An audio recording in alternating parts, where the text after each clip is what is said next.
Praise the lord. ఈ యొక్క వాగ్దానాన్ని వింటున్న మీ అందరికీ ప్రభువైన యేసుక్రీస్తు నామములో వందనములు. ఈ దినం దేవుడు మనకిస్తున్న వాగ్దానం యెషయా గ్రంథం 44వ అధ్యాయం 26వ వచనం. నేనే నా సేవకుని మాట రూఢిపరచువాడను, నా దూతల ఆలోచన నెరవేర్చువాడను. యెరూషలేము నివాస స్థలమగుననియు యూదా నగరులను గూర్చి అవి కట్టబడుననియు నేను ఆజ్ఞ ఇచ్చియున్నాను. దాని పాడైన స్థలములను బాగు చేయవాడను నేనే.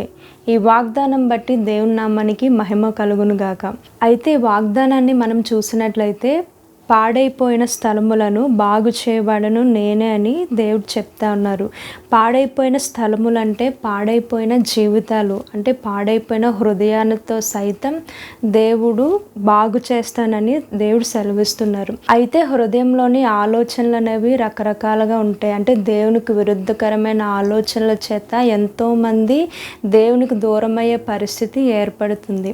ఇర్మియా గ్రంథం 17వ అధ్యాయం 9వ వచనంలో చూసినట్లయితే, హృదయము అన్నిటికంటే మోసకరమైనది, అది ఘోరమైన వ్యాధి కలది, దానిని గ్రహింపగలవాడెవడు అని ఇక్కడ వ్రాయబడి ఉన్నది. అయితే నరుల హృదయము మోసపూరితమైనదని వాక్యంలో మనం చూస్తాము. అదే ఆదికాండము 6వ అధ్యాయం 5వ వచనంలో, నరుల చెడుతనము భూమి మీద గొప్పదనియు వారి హృదయము యొక్క తలంపులలోని ఊహంతయు ఎల్లప్పుడూ కేవలం చెడ్డదనియు యెహోవా చూచి. ఇక్కడ చూస్తే నరుల యొక్క హృదయము చెడు తలంపులతో నిండి ఉన్నదని చూస్తాము.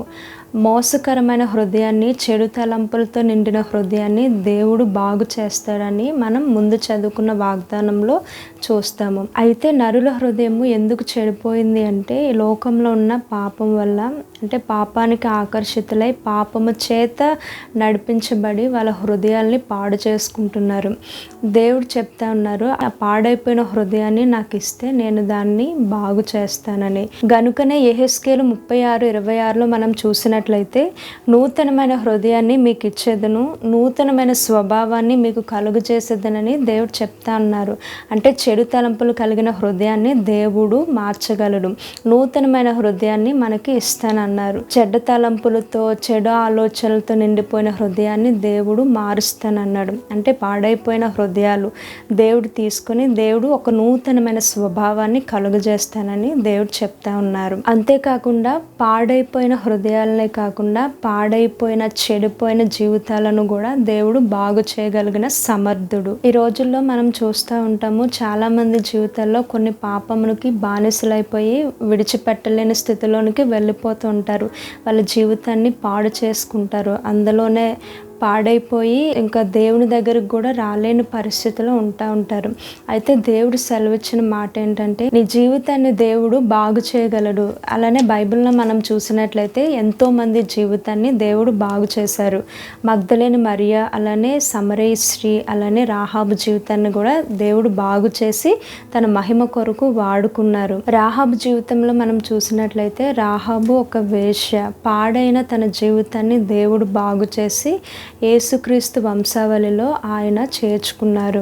అంటే అంత గొప్ప ఆశీర్వాదాన్ని దేవుడు తనకి దయచేశారు. అలానే మగ్దలేని మరియా కూడా తన జీవితంలో దెయ్యముల చేత పీడింపబడేది.